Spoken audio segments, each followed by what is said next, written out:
What's up, everyone? The Speeches Championship finals have just concluded in Paris, with a hell of a match being played between Magnus Carlsen and Alireza Firouzja in the finals, and everyone was looking forward to it. Both Magnus, obviously, you don't even have to add anything about his past performances, but especially Alireza being considered to be one of Magnus's potential successors, and especially in shorter time controls, Alireza is just an absolute beast in Blitz and Bullet. So no surprise that Magnus, when it was his time to think about whether he wants to continue playing for the World Championship match, he specifically said that either he will play against Firouzja a match or he will just stop playing for it because he simply thinks that Firouzja is one of his potential next successors, and just love to see the respect both players showed to each other. Also, if you watch the interview which both of the players gave after the match, it was just super heartwarming to see. Yeah, the acknowledgement and respect both of these players gave to each other. So I hope you enjoy the commentary. I picked out my highlights of the match. If you do, don't forget to leave a like and subscribe. So let's jump right into it. The event kicked off with the usual time control, at least with the first portion, with 5+1, and Magnus had the white pieces against Alireza having the black pieces. And I want to show this game, specifically the opening, because it kind of set the tone for which openings we're gonna see, because Alireza had something very particular in mind against d4, which was the King's Indian defense, and here we're following the main line, and this we saw in many of the games. Castle, bishop e2, e5, short castle, and here black has many different moves, knight c6 being the classical approach, where there's a lot of theory after d5 knight e7. Let's put it on the board, d5 knight e7, and now white has all sorts of moves before the so-called bayonet attack. Knight e1, don't get me wrong, I think it's the Mar del Plata, where white wants to prepare knight d3, followed by c5. And yeah, also d takes e5 is a move, followed by bishop g5. There are all sorts of things after knight c6. Also, more recently, there have been moves like bishop g4 have been tried. E takes d4, also one of the lines where after knight d4, rook e8, f3, now c6, or knight c6, both are playable for black. But more recently, black has tried some other even more odd-looking moves, like b6 has been tried. Knight d7, I didn't even mention, one of the old ways to approach the position, still keeping the tension in the center. But Alireza went for h6, which has pretty much developed over the last few years. And black doesn't want to commit his knight on b8 yet, and he wants to have both options, knight c6 and knight d7, to his array. And he's just controlling the square on g5, where white's bishop sometimes has the option to go there to pin the knight and the queen. And yeah, as I mentioned, now it puts white in the spot how he wants to develop. If you would go d5, then the knight on b8 has the option to go to a6 after a5, and then to continue to c5, when black has a pretty decent game overall. And also what I didn't mention, this h6 move also has one benefit, that black often has the idea of knight h7 followed by this typical push f5. So h6 is a kind of a multi-purpose move overall. In the first game, and in most of the games, Magnus replied with rook e1, the idea being that bishop f1 will follow, and then white has better control of the center. Knight d7 now, bishop f1, rook e8, and rook b1. In this game, I will stop the analysis of this game shortly, because what happened later is not that much of interest, I believe. But a5, and this position we still saw, I believe, a couple of more times in the match. And yeah, black is continuing to just wait and see what white does, and it's not so easy for white to find a constructive plan, because d5, as we've mentioned, it gives black the control of the c5 square, and then he can continue with knight h7 or knight h5 followed by f5, when black has pretty decent counterplay overall. Magnus went for d takes e5 in this game, but after a3, knight c5, a3 maybe not being the best move. The computer suggests something like queen c2 to have rook d1 later on, controlling the d file. And after a3, knight c5, Firouzja equalized the game later on, ended in a draw. He was even better at some point, because black always has this idea of controlling the weak d4 square with ideas like bishop g4, trading off the knight on f3, and then black's knight can come via e6 to d4. So black here most likely already has the at least somewhat preferable position. Later on, there were chances for both sides, and the game then ended in a draw. After a big fight in round 1, which ended in a draw, now we have round 2 in front of us, where Magnus had the black pieces and Alireza had the white pieces. And in this game, as in most of the other games, Alireza went for e4, and Magnus, in I think almost all of the games except 1 or 2 where he went c5 on the first move, went for e5 and played a very solid opening. Here he went for the Ruy Lopez, and I think he would have gone for the Marshall overall after rook e1 to go b5, bishop b3, and then short castle. Magnus's main opening with the idea that now c3 we have the Marshall gambit after knight d5, knight e5 here, and rook e5, and black has 2 good options here with c6 or with bishop b7, when black always has a very good compensation for the pawn due to white's underdevelopment and black's pieces just being very active overall. So the Marshall is a super strong and correct opening, which Magnus also used in many World Championship matches, especially the one against Jan Nepomniachtchi, his last World Championship match, where he went for this in the anti-Marshall. Against a4, he kind of helped to invent this line rook b8, which then had a lot of people that also played it after him. But Alireza went for d3, not wasting a move for rook e1 yet, which is also kind of hinting that he doesn't want to allow the Marshall. And after b5, now black has to go b5 because white is threatening to take on c6, for example, after castle, and now white is winning a pawn on e5. So black has to go b5, bishop b3, castle, and h3. Still, white is waiting for black to go d6 and only then to go c3, just to cut out these d5 options. For example, c3 d5, black would be probably pretty okay here. So he went h3, now d6, c3, knight b8. This is one pretty common plan in the Spanish, because the knight on c6 is often misplaced, since black often wants to put this pawn on c7 to c5 just to get a better control of the center. So black has mostly the 2 plans to either go knight a5 and then bishop c2 c5, and then he often drops back with the knight back to c6. But Magnus went for this plan knight b8, which puts the knight to d7, and then the bishop can go to b7 where it controls this diagonal. And then later on he could go for c5, or as Magnus played, he went for knight d7, knight c5. So knight d2 happened, knight d7, rook e1, bishop b7, knight f1, this typical plan for white to reroute the knight to g3, knight c5, bishop c2, and now rook e8. So this plan with knight c5, now we can see that black is avoiding, or he's not allowing white to get control of the center, because the pawn on e4 would always be hanging, and yeah, black is just a pawn up. So this is kind of one of the ideas with the knight being on c5.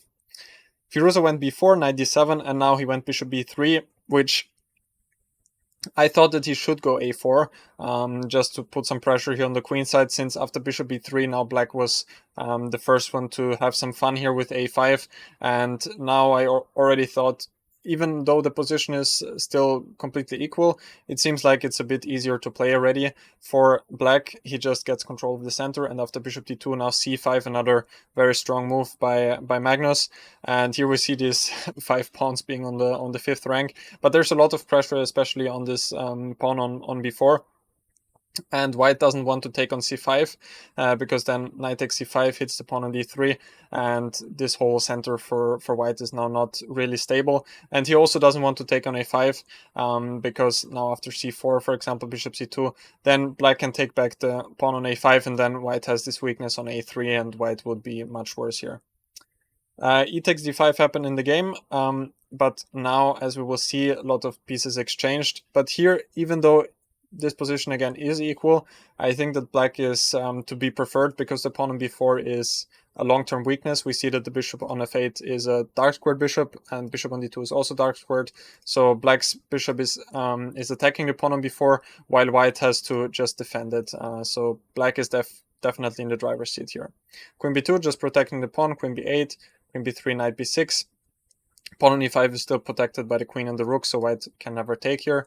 Knight e4, h6, pretty calm moves here. knight f6, bishop c3, now knight d7, two pieces exchange, knight d7, knight d7, queen d5, knight f6, queen b3, bishop d6, knight d2. That was pretty good play by both parties here, knight e4, and now most pieces exchanged, but now we still see this constellation. The dark squared bishops, and the pawn on b4 is still a big target in the long run. Rook c8, bishop b2. White still is more or less equal here, but Firouzja was under a lot of pressure also on the clock.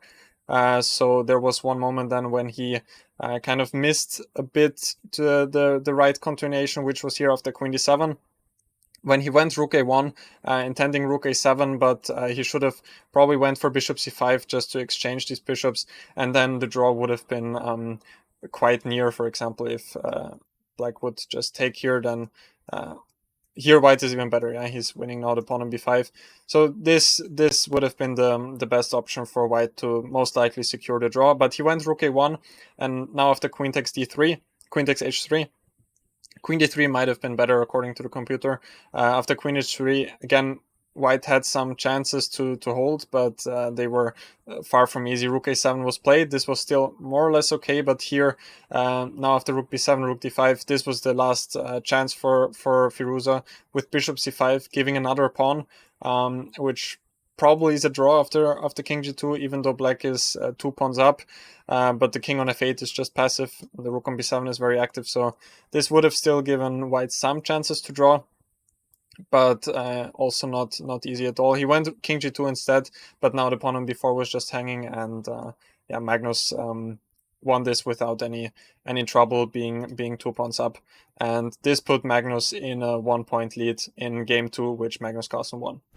After winning in round 2, Magnus had now the lead with 1.5 to 0.5. And but in this game, Firouzja played a very, very good game, and he managed to bounce back and level the score. Let's see how he did it. So in this game, also he went for the King's Indian, as he in most games did. And after bishop e2, e5 castle, again he went h6, this line which we already saw in game 1. In this game, Magnus tried queen c2, but after knight c6, I think he mixed up the lines.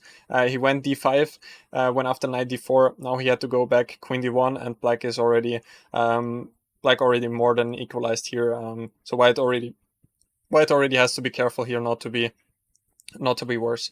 Instead of d5, d takes e5 is the line, which I also checked with white some time ago. And after d5, now rook d1, knight d4, knight takes d4, e takes d4, bishop f4. When there is still some theory here, black mostly goes for some close position like this, but white has some chances to fight for the advantage due to his better development. But Magnus went d5, and after knight d4, queen d1, now rook e8.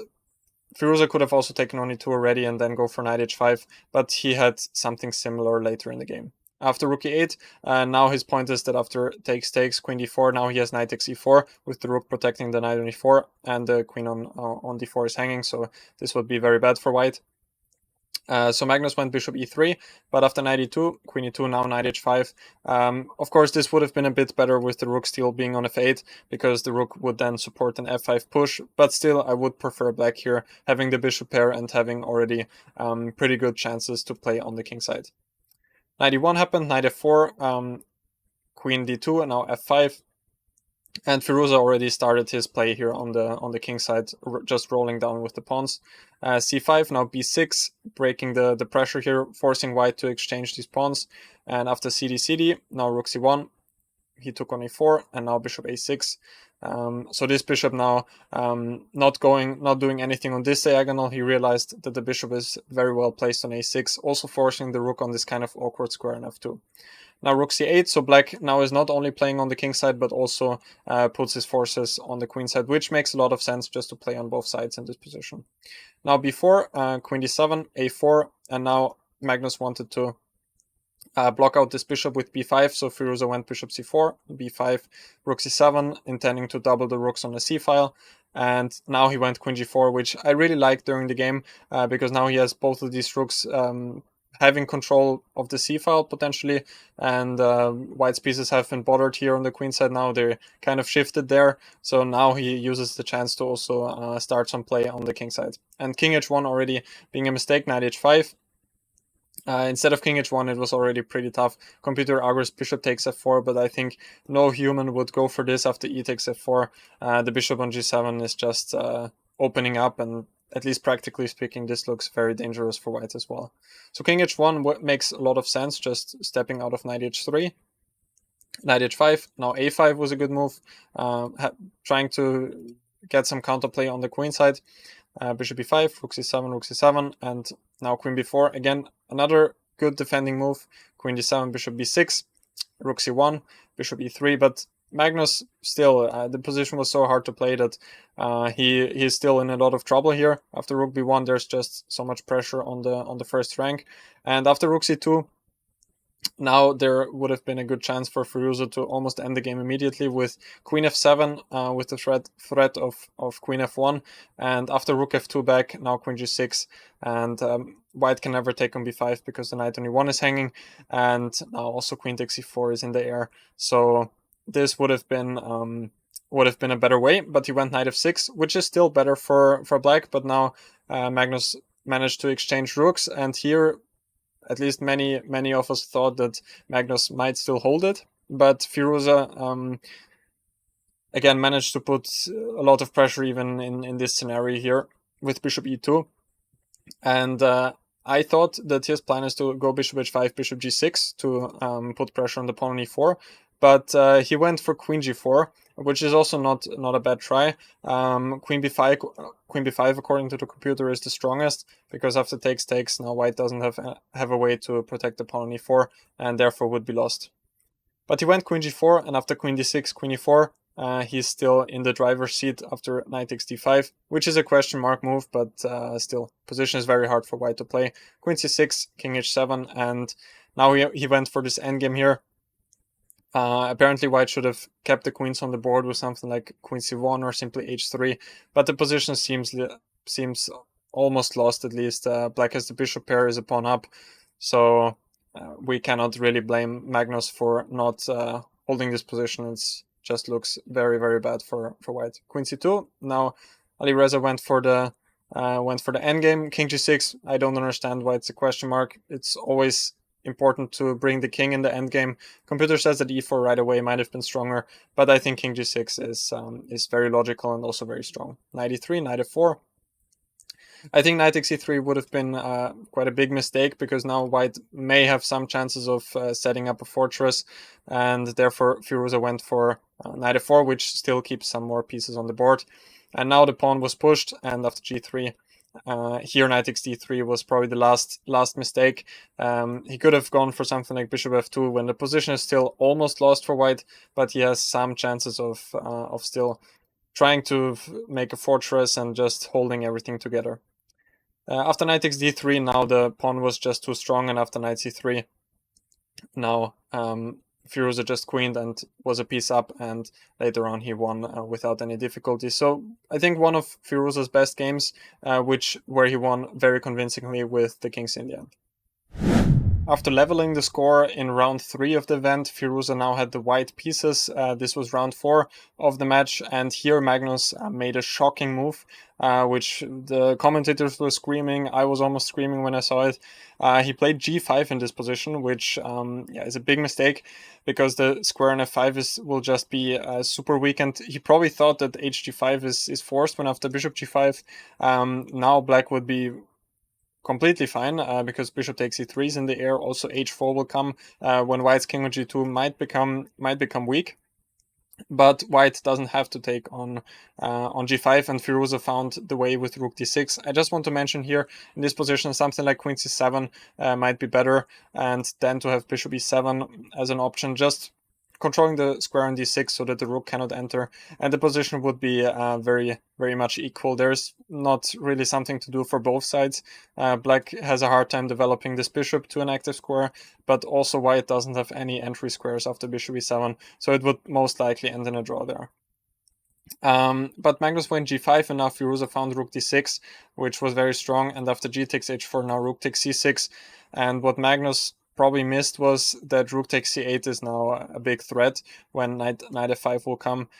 He played bishop g5, and now rook c8 happened, and if black were to take back, now knight f5 simply picks up the queen, So Magnus still tried bishop takes e3, but now white simply won a piece, and after queen g5, now Firouzja found also queen c2, queen takes g3, king h1, and white can always block these checks, for example queen h3, queen h2, and now even exchanges the queens when white being just a piece up just decides the game.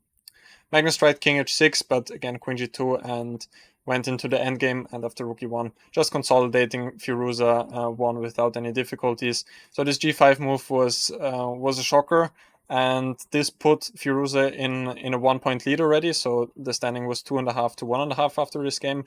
So everyone was super excited what was going to happen, but after this, as we will see now, Magnus started to come back and didn't really give Firouzja any more chances.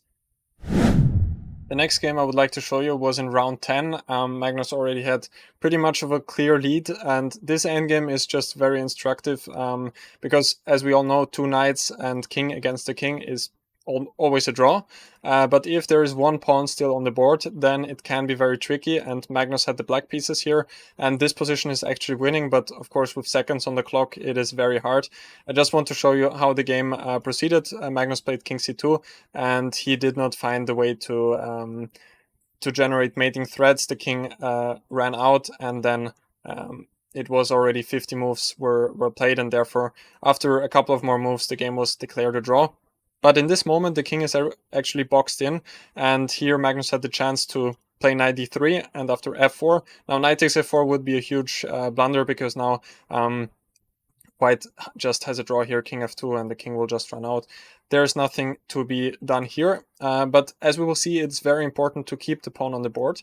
King d2, for example, king g2, king e3, king h3, now king f3, and white's king can only go to h2. It's completely boxed in here, he cannot run out here.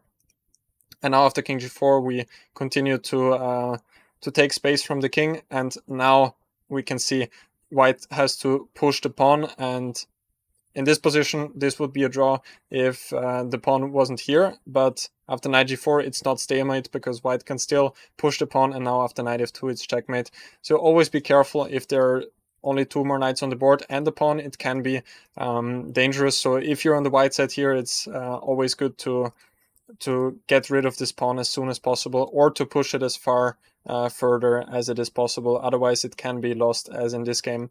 The game, as I said, finished in a draw, because it's just super hard to find all of these moves with just seconds on the clock, but still I think a very instructive example.